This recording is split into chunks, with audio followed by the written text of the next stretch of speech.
നമസ്കാരം സാർ. നമസ്കാരം. സാർ, ഈ ജാതി മത സംഘടനകൾ നമ്മുടെ തെരഞ്ഞെടുപ്പുകളിൽ ഇടപെടുന്നത് പതിവാണ്. സ്ഥാനാർത്ഥി നിർണയത്തിൽ ഉൾപ്പെടെ അവർ വലിയ സ്വാധീനം ചെലുത്താൻ ശ്രമിച്ചിട്ടുണ്ട്, ഇനിയും ശ്രമിക്കും. സത്യത്തിൽ ഇതൊരു ജനാധിപത്യ സംവിധാനത്തിൻ്റെ ഭാഗമായി ഈ ജാതി മത സംഘടനകളുടെ ഇടപെടലുകളെ നമുക്ക് അംഗീകരിക്കാൻ കഴിയുമോ? അത് സത്യത്തിൽ എതിർക്കപ്പെടേണ്ടതല്ലേ? അത് നമ്മൾ എതിർക്കപ്പെടേണ്ടതെന്ന് മാത്രമല്ല, കേരള പൊതുസമൂഹം എന്നും എതിർത്തിട്ടുള്ള ഒരു നിലപാടാണത്. കേരളത്തിൻ്റെ ഒരു പൊതുസമൂഹമുണ്ട്, അതിനകത്ത് എല്ലാവരും ഉണ്ട്. അപ്പോൾ അവർക്ക് ആ പൊതുസമൂഹത്തിൻ്റെ വിഷയം മതമേലധ്യക്ഷൻ എന്തോ പറയുന്നു, സമുദായ പ്രമാണി എന്തോ പറയുന്നതല്ല, രാജ്യത്തിൻ്റെ വികസനവുമായി ബന്ധപ്പെട്ട പ്രശ്നങ്ങളായിരിക്കും. അതെ. ഇത് 1957 കമ്മ്യൂണിസ്റ്റ് പാർട്ടി അധികാരത്തിൽ വരുന്നതിന് മുമ്പ് മലയാള മനോരമയുടെ പത്രാധിപർ പറഞ്ഞു, കമ്മ്യൂണിസ്റ്റ് പാർട്ടി അധികാരത്തിൽ വന്ന അദ്ദേഹം വിഷം കഴിച്ചു മരിക്കുന്നു. ഏറ്റവും സർക്കുലേഷനുള്ള പത്രമാണ് മനോരമ. ആലോചിച്ചോണ്ട് കമ്മ്യൂണിസ്റ്റ് പാർട്ടി അധികാരത്തിൽ വന്നു, ആരും വിഷം കഴിച്ചില്ല. പുള്ളി ഹോർലിക്സോ ബ്രൂസ്റ്റോ കഴിച്ചുള്ളൂ, വിഷമൊന്നും കഴിച്ചില്ല. അന്ന് സകല മതമേലധ്യക്ഷന്മാരും കമ്മ്യൂണിസ്റ്റ് പാർട്ടിക്ക് എതിരായിരുന്നു. വിദ്യാഭ്യാസ ബില്ല് കൊണ്ടുവന്നതോടുകൂടി ഇവരുടെ എതിർപ്പിൻ്റെ ശക്തി കൂടി. അപ്പോൾ പിന്നീട് ഉണ്ടായത് 59 വിമോചന സമരം എന്ന് പറഞ്ഞാൽ NSSഉം കത്തോലിക്ക സഭയും ചേർന്നുള്ള ഒരു സമരമായിരുന്നു. ആദ്യം കത്തോലിക്ക സഭയെ തുടങ്ങിയത്, പക്ഷേ അന്നൊന്നും ഇത് അങ്ങോട്ട് വിജയിച്ചില്ല. അത് വിജയിച്ചില്ല. NSSനെ കൂടെ കൂട്ടുപിടിച്ച് കഴിഞ്ഞപ്പോഴത്തേക്ക് ഒരു മ്യൂച്വൽ ഓപ്പറേഷൻ വന്നു കഴിഞ്ഞപ്പോഴത്തേക്ക് ഇത് കുറച്ചുകൂടെ ആക്രമാസക്തമായി. അപ്പോൾ അതിന് മുമ്പൊക്കെ മെഴുകുതിരി കൊണ്ടുള്ള നിശബ്ദ പ്രാർത്ഥനയൊക്കെ ആയിരുന്നു. ഇത് ആക്രമാസക്തവും വെടിവെപ്പും ലാത്തി ചാർജും ഇതൊക്കെ സംഭവിച്ചു. അവസാനം ക്രമസമാധാന നില പരിപൂർണമായിട്ട് തകർന്ന ആ ഗവൺമെൻറ്റിനെ പിരിച്ചുവിടേണ്ടി വന്നു. ഗവൺമെൻറ്റിനെ പിരിച്ചുവിടാൻ വന്ന സാഹചര്യം എന്താണെന്ന് ചോദിച്ചാൽ, കേരളം കണ്ട ഏറ്റവും ദുർബലനായ മുഖ്യമന്ത്രിയായിരുന്നു EMS നമ്പൂതിരിപ്പാട്. വികസനവുമായി ബന്ധപ്പെട്ട് നോക്കുമ്പോൾ EMS നമ്പൂതിരിപ്പാട് കേരളത്തിൻ്റെ വികസനത്തിന് കാര്യമായി ഒരു സംഭാവനയും ചെയ്തിട്ടില്ല. 2 ടൈം അദ്ദേഹം മുഖ്യമന്ത്രിയായി, ഒരു സംഭാവനയും ചെയ്തിട്ടില്ല. ഒരു രാഷ്ട്രീയ നിരീക്ഷകൻ എന്നുള്ള എൻ്റെ നിലയിലുള്ള എൻ്റെ അഭിപ്രായം, അതിനേക്കാൾ എത്രയോ ഉയർന്ന സ്ഥാനത്ത് നിൽക്കുന്ന ആളാണ് C. അച്യുതമേനോൻ. അദ്ദേഹത്തിൻ്റെ സംഭാവനകളെക്കുറിച്ച് പറഞ്ഞാൽ അതിനുവേണ്ടി ഒരു ഇൻ്റർവ്യൂ നമ്മൾ വെക്കേണ്ടി വരും. അപ്പം ഇടുക്കി ഡാമിൻ്റെ വാർഷികമായല്ലോ. അപ്പം ഇടുക്കി ഡാം ആരുടെ കോൺട്രിബ്യൂഷനാണ്? C. അച്യുതമേനോൻ്റെയാണ്. ഞാൻ അതിലേക്ക് പോകുന്നില്ല. അദ്ദേഹം കൊണ്ടുവന്ന ഒരുപാട് സ്ഥാപനങ്ങളുണ്ട്. ഒരുപക്ഷെ സർ CPക്ക് ശേഷം കേരളത്തിൻ്റെ അടിസ്ഥാന വികസനത്തിന് വഴിയൊരുക്കിയ പരിഷ്കാരങ്ങൾ, വികസന പരിപാടികൾ ആവിഷ്കരിച്ച് നടപ്പിലാക്കിയ മുഖ്യമന്ത്രിയായിരുന്നു C. അച്യുതമേനോൻ. അച്യുതമേനോൻ്റെ കോൺട്രിബ്യൂഷൻ നമുക്ക് പറയാനുണ്ട്. EMSൻ്റെ ഒരു കോൺട്രിബ്യൂഷൻ പറയാനില്ല. അദ്ദേഹം കുറേ ലേഖനം എഴുതി, ആ ലേഖനം എന്തോ ചെയ്തു, പൊടി പിടിച്ച് ലൈബ്രറികളിൽ കിടപ്പുണ്ട്. അതുകൊണ്ട് പ്രയോജനം ഉണ്ടായില്ലല്ലോ. അദ്ദേഹം വ്യക്തിപരമായി നല്ല കമ്മ്യൂണിസ്റ്റ് ആയിരുന്നു, പക്ഷേ മോശം മുഖ്യമന്ത്രിയായിരുന്നു ഞാൻ പറഞ്ഞൊരർത്ഥം. എന്തായാലും ശരി, ഭരണവും സമരവും ഒരുമിച്ച് കൊണ്ടുപോയ സെൽഭരണമായി അവസാനം കമ്മ്യൂണിസ്റ്റ് പാർട്ടിയുടെ തകർച്ചയിലേക്ക് നയിച്ചു കഴിഞ്ഞപ്പോഴാണ് അവസാനം കമ്മ്യൂണിസ്റ്റ് പാർട്ടിക്ക് അധികാരത്തിലെത്താൻ വേണ്ടി മുസ്ലിം ലീഗിനെ കൂട്ടുപിടിക്കുന്നത്. അവിടെയാണ് പ്രശ്നം തുടങ്ങുന്നത്. 69 കൂട്ടുപിടിച്ചുകൊണ്ടെന്ന് സംഭവിച്ചു. മലപ്പുറം ജില്ല കേരളത്തിലെ വർഗീയതയുടെ തുടക്കം ഈ മലപ്പുറം ജില്ലയിലാണ്. സംഘടിത ന്യൂനപക്ഷത്തിന് സംഘടിച്ച് നിന്നാൽ ഏത് കമ്മ്യൂണിസ്റ്റുകാരൻ ഭരിച്ചാലും ഒരു ജില്ല വാങ്ങിക്കാൻ കഴിയുമെന്ന് അവർ തെളിയിച്ചു. അവിടെ നിന്നാണ് തുടങ്ങുന്നത്. അപ്പോഴും ക്രൈസ്തവ സഭ കമ്മ്യൂണിസ്റ്റ് പാർട്ടിക്ക് എതിരായിട്ട് നിന്നു. ക്രൈസ്തവ സഭ എന്നും കമ്മ്യൂണിസ്റ്റ് പാർട്ടിക്ക് എതിരായി. പിന്നീട് ഇപ്പോഴെന്താ സംഭവിച്ചിരിക്കുന്നത്? സകല മതമേലധ്യക്ഷന്മാരും പിണറായി വിജയന്റെ മുന്നിൽ വണങ്ങി നിൽക്കുകയല്ലേ. കാരണം പിണറായി വിജയൻ ശക്തനാണ്, ഗവൺമെന്റ് ശക്തമാണ്, അതുകൊണ്ടാണ് ചെയ്യുന്നത്. പക്ഷെ ഇവന്റെ ഒരു പ്രശ്നം എവിടെയാണെന്ന് ചോദിച്ചാൽ, എന്നോട് ചോദിച്ച ചോദ്യം, ഈ മതമേലധ്യക്ഷന്മാരെയും സമുദായ പ്രമാണിമാരെയും പോയി കണ്ട് അവരുടെ അനുഗ്രഹാശിസുകൾ വാങ്ങിച്ച് സ്ഥാനാർത്ഥികൾ, അവർ നിർദ്ദേശിക്കുന്ന സ്ഥാനാർത്ഥികളെ നിർത്തി തെരഞ്ഞെടുപ്പിന് ജയിക്കുന്നത് കേരളത്തെ സംബന്ധിച്ചിടത്തോളം കേരളത്തിൻ്റെ വികസനത്തിന് അപരിഹാര്യമായ നഷ്ടമാണ് ഉണ്ടാക്കുന്നത്. ഒന്നാമത്തെ കാര്യം, യോഗ്യരായ സ്ഥാനാർത്ഥികൾ ജയിക്കുകയില്ല. അതാണ് അതിൻ്റെ പ്രധാനപ്പെട്ട കാര്യം. അപ്പോൾ അവരവരുടെ സമുദായത്തിൽപ്പെട്ട ആളുകളായിരിക്കും പറയുന്നത്. യോഗ്യനായ സ്ഥാനാർത്ഥി വേറെ ഏതെങ്കിലും ചെറിയ ഒരു സമുദായത്തിൽപ്പെട്ട ആളുകളായിരിക്കും.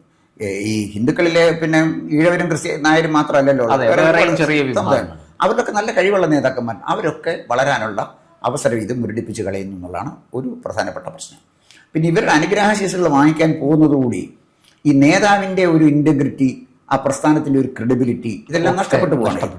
അതുകൊണ്ട് എൻ്റെ അഭിപ്രായം, ഈ മതമേലധ്യക്ഷന്മാരുടെയും അതുപോലെ തന്നെ സമുദായ നേതാക്കന്മാരുടെയും അനുഗ്രഹം വാങ്ങാൻ പോകരുത് എന്ന് ഞാൻ പറഞ്ഞ കാര്യം, ഇവരുടെ ഇമേജ് ക്ലീൻ അല്ല. അതുകൊണ്ടാണ് അവർ ശുദ്ധരായിട്ട് നിൽക്കുകയാണെങ്കിൽ, അവർക്ക് ആദരണീയരാണെങ്കിൽ എനിക്കൊരു അഭിപ്രായ വ്യത്യാസമില്ല, അവരുടെ അനുഗ്രഹം തേടാൻ പോകും. പക്ഷെ അനുഗ്രഹിക്കുന്ന ആളുകൾ അതിനുള്ള ക്വാളിറ്റി ഉണ്ടാകണം. അതുണ്ടോ ഇല്ലയോ എന്നുള്ളതാണ് നമ്മൾ പരിശോധിക്കേണ്ട ഒരു വിഷയം. സാർ, അങ്ങനെ നമുക്ക് ഇന്നിപ്പോ കാരണം നമ്മുടെ പല ഈ പറഞ്ഞ പോലെ സമുദായ പ്രമാണിമാരും മതമേലധ്യക്ഷന്മാരും ഒക്കെ ക്രിമിനൽ കേസിൽ വരെ പ്രതിയായ ആൾക്കാരുണ്ട്. അപ്പോൾ ഇന്ന് നമുക്ക് നമ്മുടെ നിലവിലെ ഒരു സാഹചര്യം വെച്ച് നോക്കിയാൽ അത്തരത്തിൽ ഈ പറയുന്നത് പോലെ സഹായം തേടി വരുന്ന, അനുഗ്രഹം തേടി വരുന്ന രാഷ്ട്രീയ പാർട്ടി നേതാക്കളെ അനുഗ്രഹിക്കാൻ തക്കവണ്ണം യോഗ്യതയുള്ള ആൾക്കാരൊക്കെ ഇന്നുണ്ടോ? അല്ല, അതിപ്പോൾ നമുക്കൊന്നാമതായിട്ട് എടുത്താലേ NSSന്റെ നേതാവിനെ തന്നെ എടുക്കാം. അദ്ദേഹം ആയിരുന്നല്ലോ രമേശ് ചെന്നിത്തലയെ താക്കോൽ സ്ഥാനത്തിൽ. അതെ, എത്തിക്കാൻ. രമേശ് ചെന്നിത്തല എന്നൊരു നേതാവിൻ്റെ ഒരു കമ്മ്യൂണിറ്റി ഇമേജ് അല്ല ഉള്ളത്. കേരള നേതാവ് എന്നുള്ള നിലയിൽ രമേശ് ചെന്നിത്തല നേടിയ ഒരു സെക്യുലർ ഇമേജിനെ തകർക്കുകയാണ് സുകുമാരൻ നായർ ചെയ്തത്. അതുകൊണ്ട് രമേശ് ചെന്നിത്തല എന്ന് പറയുന്ന ഒരു നല്ല നേതാവിന് വളർന്നു വരാനുള്ള അവസരത്തിൽ തടസ്സപ്പെടുത്തി എന്നുള്ളതല്ലാതെ രമേശ് ചെന്നിത്തലയ്ക്കും പ്രയോജനം ഉണ്ടായില്ല, കമ്മ്യൂണിറ്റിക്കും പ്രയോജനം ഉണ്ടായില്ല, പാർട്ടിക്കും പ്രയോജനം ഉണ്ടായില്ല. ഇനി സുകുമാരൻ നായരാണല്ലോ അദ്ദേഹം സ്വയം പോപ്പാണെന്നാണ് പറയുന്നത്, നായരുടെ പോപ്പാണെന്നാണ് പറയുന്നത്.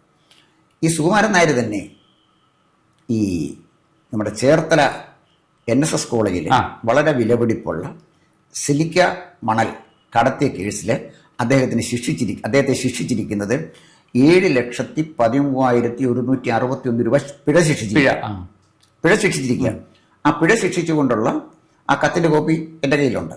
അതിനകത്ത് പിഴ ശിക്ഷിച്ചിരിക്കുന്നത്, ആ കത്ത് എഴുതിയിരിക്കുന്നത് to the general secretary Nair service society Perunna Changanassery എന്നാണ്. NSSന്റെ ചരിത്രത്തിൽ ആദ്യമായിട്ട് NSS ജനറൽ സെക്രട്ടറിക്ക് പിഴ ചുമത്തുന്നത്. ഒന്ന് ആലോചിച്ച് നോക്കണം. ഈയുടെ അനുഗ്രഹം വായിക്കാൻ പോയാൽ ഈ നായന്മാരുടെ സ്ഥിതി എന്താണെന്ന് ആലോചിച്ച് നോക്കുക, വ്യക്തിപരമായിട്ടൊന്ന് ആലോചിച്ച് നോക്കുക.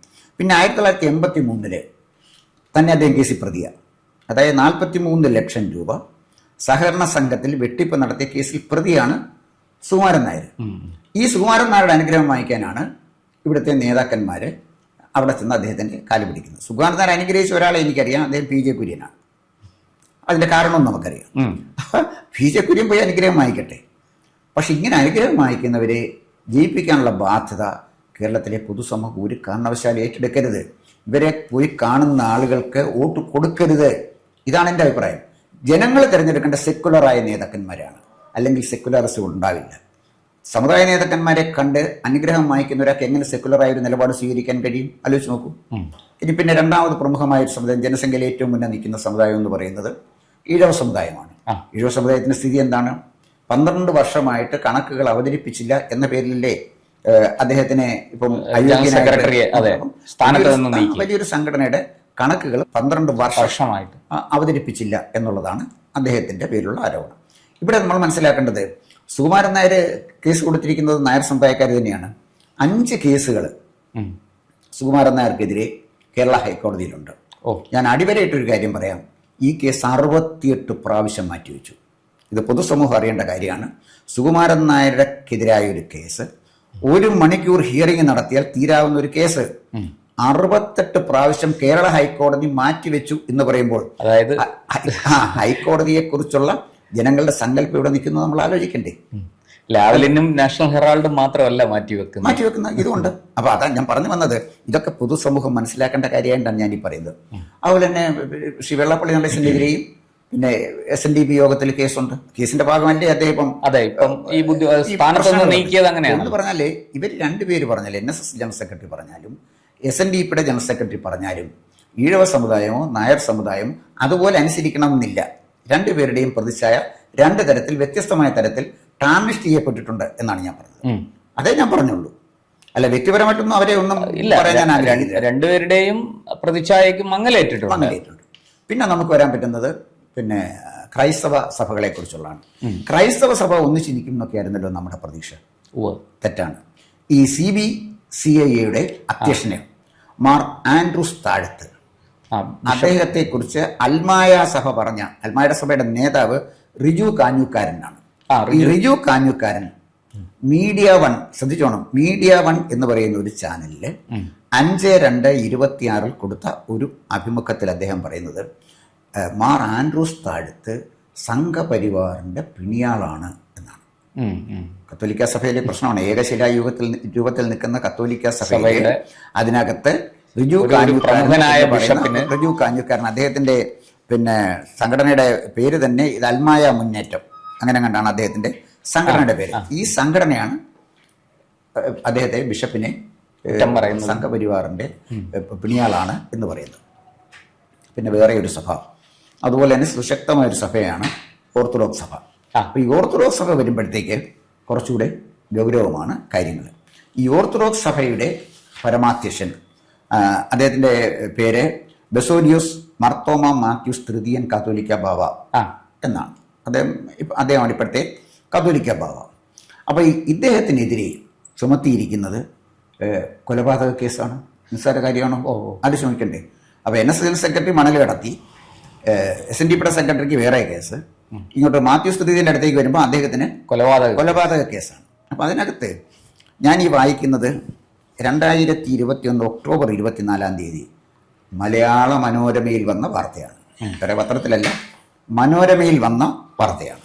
അവർ പറയുന്നത് ബെസോലിയോസ് മർത്തോമ മാത്യൂസ് തൃതീയൻ കത്തോലിക്ക ബാവ 1-ാം പ്രതി, ഗീവർഗീസ് മാർ യൂലിയോസ് 2-ാം പ്രതി, ബിജു ഉമ്മൻ സഭാ സെക്രട്ടറി 3-ാം പ്രതി, ഇവരെ 3 പേരെയും പ്രതികളാക്കി IPC 302, 120B ഇത് അനുസരിച്ചാണ് അവർക്കെതിരെ ഈ വകുപ്പുകൾ പ്രകാരമാണ് കേസുകളെ എറണാകുളം കോടതി ചുമത്തിയിരിക്കുന്നത്.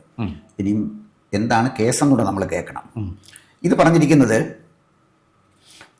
കൊലപാതകം, ക്രിമിനൽ ഗൂഢാലോചന, ഇതാണ് ചുമത്തിയിരിക്കുന്ന കേസ്. അത് ചുമത്തിയിരിക്കുന്നതിൻ്റെ കാര്യം, അഹമ്മദാബാദ് എറണാകുളം ട്രെയിൻ യാത്ര ചെയ്യവേ എറണാകുളം പുല്ലേപ്പടി ജംഗ്ഷന് സമീപത്ത് വെച്ച് മാർ അഥാനോസിയോസ് അദ്ദേഹം ട്രെയിനിൽ നിന്ന് വീണ് മരിച്ചു.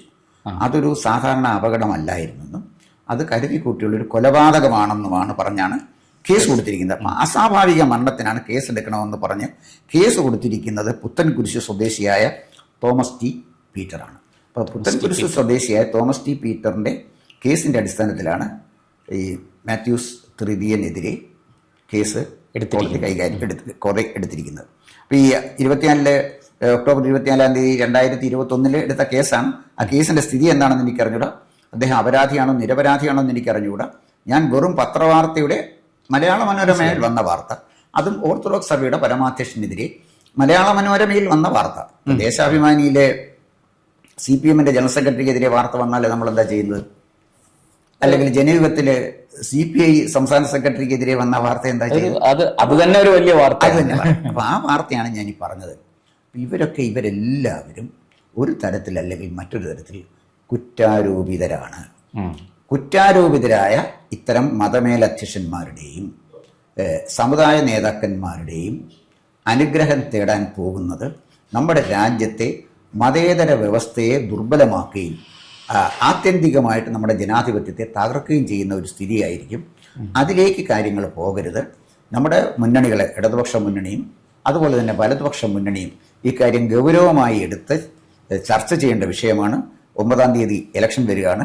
അതുകൊണ്ട് എനിക്ക് ഈ 2 മുന്നണിയുടെ നേതാക്കന്മാരുടെയും രാഷ്ട്രീയ നേതാക്കന്മാരുടെയും പറയാനുള്ളത്, നിങ്ങൾ മതേതരത്വത്തിന് വേണ്ടിയാണ് നിൽക്കുന്നതെങ്കിൽ ദയവായി നിങ്ങൾ പുനർചിന്തനം ചെയ്യണം. ഈ പരിപാടിക്ക് പോകരുത്. നിങ്ങൾ ജനങ്ങളുടെ അടുത്തേക്ക് ചെല്ലൂ. സമുദായ പ്രമാണിമാരെയും മതമേലധ്യക്ഷന്മാരെയും വിട്ടിട്ട് സാധാരണ ജനങ്ങളിലേക്ക് വോട്ട് തേടി തൻ്റെ വികസന പദ്ധതികളുമായിട്ട് രാഷ്ട്രീയ കക്ഷി നേതാക്കൾ ഇറങ്ങുകയാണ് വേണ്ടത്. തൊഴിലില്ലായ്മ പരിഹരിച്ചാൽ പിന്നെ ഹിന്ദുവിൻ്റെയും ക്രിസ്ത്യാനിയുടെയും മുസ്ലിമിൻ്റെയും തൊഴിലില്ലായ്മ പരിഹരിക്കുന്നില്ലേ? കുടിവെള്ളം കൊടുക്കാൻ ഇവർക്കെല്ലാം കിട്ടില്ലേ?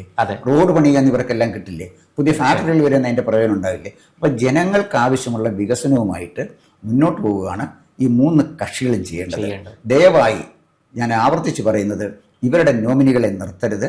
ഇവരുടെ നോമിനികളെ നിർത്തുന്നത് നമ്മുടെ സമൂഹത്തിൽ ഇന്ന് നിൽക്കുന്നില്ല, ഇന്ന് അസ്തമിച്ചുകൊണ്ടിരിക്കുന്ന ഈ മതേതരത്വത്തെ കുറെ കൂടെ ദുർബലമാക്കും. അതുകൊണ്ട് ഇവർ ചിന്തിക്കണമെന്ന് മാത്രമേ എനിക്ക് പറയാനുള്ളൂ.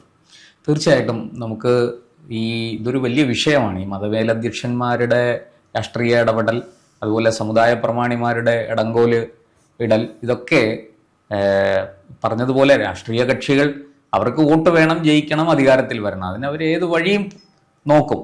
പക്ഷേ ഇക്കാര്യത്തിൽ വിവേകപൂർണമായ ഒരു സമീപനം ഇനിയെങ്കിലും നമ്മുടെ രാഷ്ട്രീയ പാർട്ടി നേതാക്കൾ സ്വീകരിക്കേണ്ടതാണ്.